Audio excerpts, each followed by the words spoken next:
అందరికీ నమస్తే. ఓ పక్క రిజర్వాయర్ల నీళ్లు లేక మేము తాగునీళ్ళకే ఇస్తాం, సాగునీళ్ళకి ఇయ్యమని ఇంకో పక్క ప్రభుత్వం హుంకారాలు. గ్రౌండ్ వాటర్ చూస్తే మొత్తం ఎండిపోయింది. బోర్లు అంతా పోస్తలేవు. పంటలు కరెక్ట్గా పుట్టదశకు వచ్చినాయి. ఇప్పుడే నీళ్ళు ఎక్కువ అవసరం మనకు వరి పంటకు. కానీ ఒక పెద్ద కథ జరుగుతుంది. ప్రభుత్వానికి తెలిసినా ఏం చేయలేకపోతుంది. ప్రభుత్వానికి అంతా తెలిసినా కనీసం ప్రశ్నించలేకపోతుంది. ఎందుకో అర్థం కాలే. వీళ్ళ లాలూచి ఏందో, వీళ్ళ వ్యవహారం ఏందో కానీ మన రైతులు ఎండిపోతున్నారు. ఏపీల రైతులకు మంచిగా నీళ్ళు పోతున్నాయి. ఆడ చేపల చెరువులకు నీళ్ళు పోతున్నాయి. మన దగ్గర కనీసం వరి పంటకు నీళ్ళు లేవు. చూస్తున్నాం కదా రైతుల ఇబ్బందులు. ఏం జరుగుతుందంటే సాగర్ ఖాళీ అవుతుంది. నీళ్ళు ఎడిపోతున్నాయంటే ఏపీ తరలించకపోతుంది. ఏపీ దేని పేరు తీసుకుపోతుందంటే మాకు మక్కలకు కావాలని తీసుకుపోతున్నారు. తీసుకుపోయి ఆడ చేపల చెరువులో రోజు రోజు మార్చాలంట. తీసుకుపోవాలి, అవి పాత వదిలేయాలి, మళ్ళీ కొత్తవి పట్టాలి.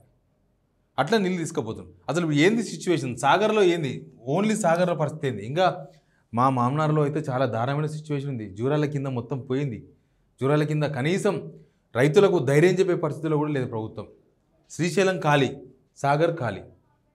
సాగర్లో ఏమైందంటే ఫిబ్రవరి 24 మీటింగ్ జరిగింది. యాక్చువల్గా మనకు ఏపీకి కేఆర్ఎంపీ దగ్గర మీటింగ్ జరిగింది. ఆ రోజు మాట్లాడుకున్నారు. మనోళ్ళు కంప్లైంట్ చేసినారు. ఉత్తగా కంప్లైంట్ చేసి నడుస్తుందా? యుద్ధం చేయాలి నీళ్ళ కోసం. ఉత్తగా కేఆర్ఎంపీకి ఓ లెటర్ రాసి మా పని అయిపోయిందని, లేదా ఢిల్లీకి ఓ లెటర్ రాసి మా పని అయిపోయిందని. అక్కడ చంద్రబాబు నాయుడు గారేమో ఢిల్లీతో మంచి ససంబంధాలు ఉన్నాయి. ఆ కేఆర్ఎంపీ ఎవరు చెప్తే ఉంటుంది? రేవంత్ రెడ్డి చెప్తే, ఉత్తమ్ కుమార్ చెప్తే వింటుందా? ఢిల్లీ వాళ్ళు చెప్తే వింటుంది. వీళ్ళు పొద్దుగాలేసి 40 సార్లు ఢిల్లీ పోయినారు కానీ మళ్ళీ కేఆర్ఎంపీ సంగతి ఏంది, మా మాట ఎందుకు ఇంటలేదు, మా నీళ్ళు ఎందుకు ఇస్తలేదు, మా తెలంగాణ రైతులకు అడిగే ధైర్యం లేదు. చంద్రబాబు నాయుడు మంచిగా పని చేయించుకుంటుండు. అటు బీజేపీ, ఇటు కేఆర్ఎంపీ. ఎన్ని నీళ్ళు తీసుకుపోతున్నా సప్లై చేస్తలేరు. వీళ్ళు ఇక్కడ కంప్లైంట్ ఇచ్చేసిన కంప్లైంట్ అని చెప్తున్నారు. వీళ్ళ పంటలు అయితే అట్లే ఉండరా? వీళ్ళు పంటలు లేరు కదా, రైతులే కదా పంటలు. ఇప్పుడు ఏంది, ఫిబ్రవరి 24 మీటింగ్ జరిగింది. మీటింగ్ జరిగినాడు మన దగ్గర 530 అడుగులు ఉన్నాయి నాగార్జున సాగర్లో. తర్వాత తలాయిని తీసుకుపోవాలి. వాళ్ళు 6000 క్యూసెక్కులు రోజు, మనం 5000 క్యూసెక్కులు అట్లా మాట్లాడుకున్నాం. మాట్లాడిన తర్వాత వాళ్ళు 6000, 7000, 8000 క్యూసెక్కులు కూడా పోయినాయి. వీళ్ళకి కూడా తెలుసు, కానీ సప్లై చేయాలి. తర్వాత ఏమైంది, మార్చి 20 నాటికి ఏమైంది, 519 అడుగులకు పడిపోయింది. ఇన్ని అడుగులు పడిపోయింది. 530 అడుగుల నీళ్లు 519 పడిపోయినాయి. తర్వాత ఏమైందంటే అక్కడ 16వ తేదీ నుంచి శ్రీశైలంలో పవర్ జనరేషన్ కోసం నీళ్ళు వదిలినారు. ఆ నీళ్ళు వచ్చి మళ్ళీ 521 అడుగులు అయినాయి. 521 అడుగులకు చేరినాయి. ఇప్పుడు వాళ్ళు వాడంగా వీళ్ళు వాడంగా లాస్ట్కి 515 అడుగుల కాడికి వచ్చినాయి. లాస్ట్ 510 అడుగులే. ఇంకా 510 అడుగులు తగ్గి వాడడం చాలా కష్టం. ఇంజనీర్లు చెప్తున్నారు వాడలేం సార్, 510 తగ్గించి మనం ఎప్పుడు వాడలే. ఓలా తగ్గించి ఖచ్చితంగా వాడాలంటే దానికి చాలా డబ్బులు ఖర్చు పెట్టాలి. మళ్ళీ ట్రాన్స్ఫార్మర్లు, మళ్ళీ అసలు దారి ఊలేదు ఆడ ఓనికే, మళ్ళీ మనం పైప్ లైన్లు రకరకాలు వేయాల్సి వస్తుంది. ఇక 510 లాస్ట్ అనుకోవాలి. అంత కిందికి దిగితే మాత్రం మన రైతులకు సుక్క నీళ్ళు కూడా ఇవ్వలేమని చెప్తున్నారు. ఇక శ్రీశైలంలోనేమో ఇప్పుడు 822 అడుగులు నీళ్ళు ఉన్నాయి. లాస్ట్ 820 అడుగులే మనం వాడాల్సింది. అంటే ఇక కేవలం 2 అడుగుల నీళ్ళు మాత్రమే ప్రస్తుతం వాడుకునే అవకాశం ఉంది. 2 అడుగుల నీళ్ళు ఎన్ని రోజులు ఉంటుంది? వారం రోజులు అయిపోతాయి. ఏపీకి ఇప్పుడు కూడా డైలీ 500 క్యూసెక్స్ తీసుకుపోతున్నాయి. 500 క్యూసెక్ల నీళ్లు ముచ్చుమర్రి నుంచి తీసుకొని పోతున్నారు. అసలు ఎవరు పట్టించుకునే దిక్కులేదు. అసలు ఏపీ నీళ్ళ జలదోపిడి మీద అఖిలపక్షం వేసుకోవచ్చు కదా ఈ గవర్నమెంట్. ఇక్కడనే రౌండ్ టేబుల్ మీటింగ్ పెట్టుకోవచ్చు కదా. అసలు ఏపీ గవర్నమెంట్ ఎట్లా నిలవరించాలి చెప్పొచ్చు కదా. ఏం చేయరు. ఏంది, నియోజకవర్గాలు పెరగొద్దని అఖిలపక్షం ఏర్పాటు చేస్తామంటారు, ఢిల్లీకి పోదామంటారు. అసెంబ్లీ నియోజకవర్గాలు పెరగనీకే అఖిలపక్షం ఏర్పాటు చేస్తాం, అందరం కలిసి ఢిల్లీ పోదామంటారు, జంతర్ మంతర్ ధర్నా చేస్తామంటారు. మరి ఇక రైతుల సమస్య వచ్చినప్పుడు ఎందుకు అఖిలపక్షం వేసలేరు? రైతుల పంటలు ఎండిపోతుంటే ఎందుకు ఢిల్లీకి పోతలేరు వీళ్ళు? ఎందుకు ఢిల్లీలో మాట్లాడతలేరు? ఢిల్లీకి వెళ్ళి కేఆర్ఎంకి ఎందుకు చెప్తలేరు? కేఆర్ఎం ఇక్కడ పోయి ధర్నా చేయాలి అవసరమైతే. అఖిలపక్షం అంతా తీసుకొని పోయి ధర్నా చేయాలి. అసలు అఖిలపక్షమే లేదు. ఎందుకంటే నష్టపోతుంది రైతులు, వీళ్ళకి సంబంధం లేదు. ఇంకా ఇంకోటి వీళ్ళకు పెద్ద భయం ఏంటంటే ఈ పంటలను బాగా వండి మళ్ళీ వడ్లు బాగా వచ్చినాయనుకో అవి కొనాలి, పైసలు లేవు కొన్నికే. ఇట్లా సగం నాశనం అయిపోతే మాకు కొనాల్సిన అవసరం ఉండదని. ఎట్లుంది, ఎంత బాధ్యత రాహిత్యం. వీళ్ళకి కొనాల్సి వస్తుందని బాధ, కానీ ఆ వడ్లు వండకపోతే పెట్టిన పెట్టుబడి పోతుంది, రైతు బతుకు ఆగమవుతుంది. ఆ విషయం గమనించరా? కేవలం మీ బాధ్యత నుంచి భుజాలు దులుపుకోవడమే తప్ప రైతు బాధ్యత ఏంది, రైతును ఎట్లా నిలబెట్టాలనే బాధ్యత లేదా గవర్నమెంట్కి? ఎందుకు అఖిలపక్షం మీరు ఆల్ పార్టీ లీడర్స్ మొత్తం రాజకీయాలు మాట్లాడుతూ ఉన్నారు. మొత్తం రాజకీయాలే. ఇన్ని రోజులు అసెంబ్లీ నడిచింది. అసెంబ్లీలో ఒక్కరోజు కూడా మన నీళ్ళు ఏంది, మన కథ ఏంది, మన పంటలు ఏంది, నీళ్ళు వస్తాయా రావా, ఏమీ లేదు. ఆ ఎస్ఆర్ఎస్పి కింద లాస్ట్ ఎస్ఆర్ఎస్పి కింద ఇస్తున్న ఈ వారబంద్ కింద కూడా లాస్ట్ చివరి తడికి పంటలే లేవు. సూర్యాపేట ఆల్రెడీ పంట చేతికి వచ్చింది, కొంచెం వచ్చింది, కొద్దిగా అడ్వాన్స్ చేస్తారు పంటలాడ. కానీ లాస్ట్ దశలో ఉంది, నీళ్లు లేవు. మనకి ఏప్రిల్ చివరి దాకా నీళ్ళు కావాలి. అసలు ఏ రిజర్వాయర్లో ఏప్రిల్ చివరి దాకా ఇచ్చే దమ్మున్న నీళ్ళు లేవు. ఆ లెవెల్లో నీళ్ళు లేవు. ఏమనంటే మేము కాళేశ్వరంతో అవసరం లేదు, కాళేశ్వరంతో పని లేకుండా కట్టేసినాం, కాళేశ్వరంతో లేకుండా 1 కోటి ఎకరాలు వండించినామని చెప్తారు. ఇప్పుడు వండియండి. ఇవి నీళ్ళు లేనప్పుడు వండిస్తే ఇప్పుడు సాగర్ కింద ఇవ్వండి, నీళ్ళు ఎట్లిస్తారో. ఇక్కడ ఏపీతోన ఏమవుతుందంటే ఏపీతోన కుమ్మక్కు. ఎవరు కుమ్మక్కు అయినరు, ఎందుకు కుమ్మక్కు అయినరు అనేది ప్రజలు ఆలోచించాలి.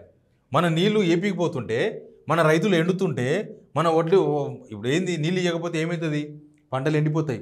ఓలా ఆనో ఈనో అప్పుడో ఇప్పుడు అడపదడప నీళ్ళు ఇస్తే ఏమవుతుంది? తాలు వస్తుంది. తాలు వచ్చినాక లాభం ఏడు వస్తుంది? ఇంకా రైతుకు పెట్టిన పెట్టుబడి కూడా చేతికి రాదు. అట్లా ఏపీతోనూ కుమ్మక్క అయినరు.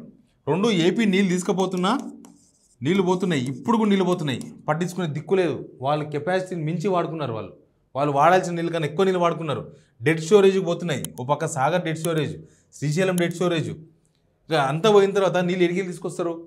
ఇప్పుడే చాలామంది రైతులు డబ్బులతో ఉంటే కొద్దిగా డబ్బులు ఖర్చు పెట్టి అప్పు చేసి అక్కడ ఇంకో ట్యాంకర్లు తీసుకొచ్చి కొడుతున్నారు నీళ్ళు.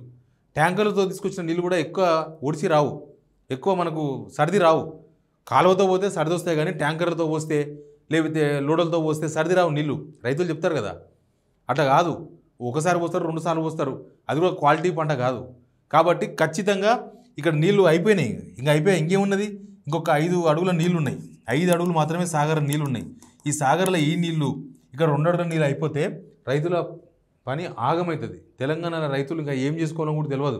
వేసిన పంట చేతికి రాకుండా పోతుంది. పంట మొత్తం ఎండిపోతుంది. మరి ఒక్కరన్నా ఇక్కడ ఉత్తమ్ కుమార్ రెడ్డి ఉన్నాడు, ఈయన ఇరిగేషన్ మినిస్టర్, ఆయన జిల్లానే. కనీసం ఆ సొంత జిల్లాల సాగర్ నుంచి నిలిపోతుంటే ఏం మాట్లాడలేకపోతున్నారు, ఎందుకో తెలియదు. సీఎం రేవంత్ రెడ్డి ఉన్నాడు, సీఎం రేవంత్ రెడ్డి గారు.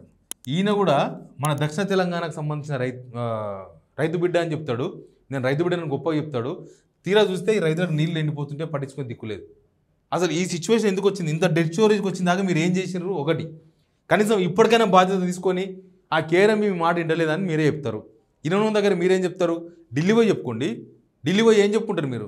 ఢిల్లీ పోయి మీ పదవుల కోసమో, క్యాబినెట్ కోసమో, లేకపోతే పార్టీ పదవుల కోసమో మీ పార్టీ లీడర్లను కలవడమే తప్ప, లేకపోతే మోడీని కలిస్తే అక్కడ కూడా ఏదో రాజకీయం పలాన్నది రిపోర్ట్ ఇవ్వకండి, ఎన్డీఏసీ రిపోర్ట్ ఇస్తే అక్కడ లొల్లవుతుంది, ఇట్లా ఇవ్వద్దు.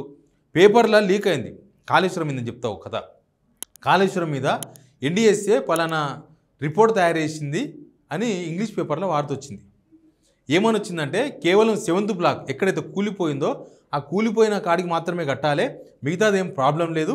దానికి ఒక కాబా డ్యామ్ కట్టేసి ఆ 7వ నెంబర్లో ఉన్న పిల్లర్ల కాడికి కట్టేస్తే కాళేశ్వరం క్లియర్ అవుతుంది. ఆల్రెడీ అన్నారం సుందిల్లా అయిపోయింది అని చెప్పి ఎన్డీఏసీ రిపోర్ట్ తయారు చేసింది. ఆ రిపోర్టే ఇంగ్లీష్ పేపర్లో వచ్చింది, తర్వాత తెలుగు పేపర్లు రాసినాయి. అంతే ఉన్న ఫలంగా ఇక్కడ నుంచి రేవంత్ రెడ్డి, ఉత్తమ్ కుమార్ రెడ్డి ఇద్దరు ఢిల్లీ పోయినారు. ఢిల్లీ పోయి ఎందుకు పోయినారు ఎవరికి మీడియాకు సమాచారం లేదు. మొన్న రీసెంట్గా పోయి ప్రధాని కలిసిరు. నాకు తెలిసి ఎన్డీఏసీ రిపోర్ట్ అట్లా ఇవ్వద్దు, అట్లా ఇస్తే ప్రాబ్లం అవుతుంది, కాబట్టి మొత్తం కాళేశ్వరం కూలిపోయిందని ఇవ్వాలి, అట్లిస్తేనే వర్కౌట్ అవుతుందని చెప్పొచ్చిర్రేమో.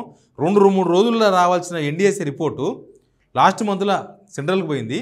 లాస్ట్ మంత్ నుంచి ఇప్పటిదాకా నెల అయిపోయింది. నెలైనా కూడా ఎన్డీఏసీ రిపోర్ట్ స్టేట్ గవర్నమెంట్కి రాలే. బహుశా అట్లా ఇవ్వద్దు, మీరు మార్చి ఇవ్వమని చెప్పిర్రా, ఏం మాట్లాడుకున్నారో తెలియదు. అందరూ అంటున్నారు మార్చి ఇవ్వమని చెప్పిర్రేమో, అందుకే ఇంత లేట్ అవుతుందని. మరి ఇట్లాంటి కుట్రలు చేయడానికేమో ఢిల్లీ పోతారు, కానీ రైతులకు ఎఫెక్ట్ అయితే, రైతుల పంటలు ఎండిపోతే, మనకు రావాల్సిన నీళ్ళు రాకపోతే, సాగర్ ఎండిపోతుంటే, శ్రీశైలం ఎండిపోతుంటే ఢిల్లీకి ఎందుకు పోరు, ఎందుకు మాట్లాడరు, ఎందుకు ఏపీ జలదోపిడిని ఆపరు? ఇది స్టేట్ క్వశ్చన్. రైతుల తరపున మాట్లాడుతున్నాం. రైతులు మిమ్మల్ని అందరు కలవలేరు, అడగలేరు.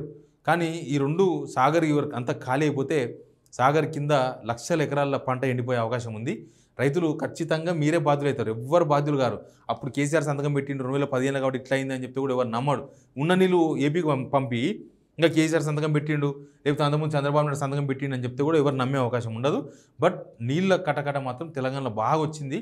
దీనికి గవర్నమెంట్ బాధ్యత వహించాల్సి వస్తుంది. చివరి దశలో కూడా నీళ్ళు ఇవ్వకపోతే ప్రభుత్వం బాధ్యత వహిస్తుంది. Please subscribe signal TV.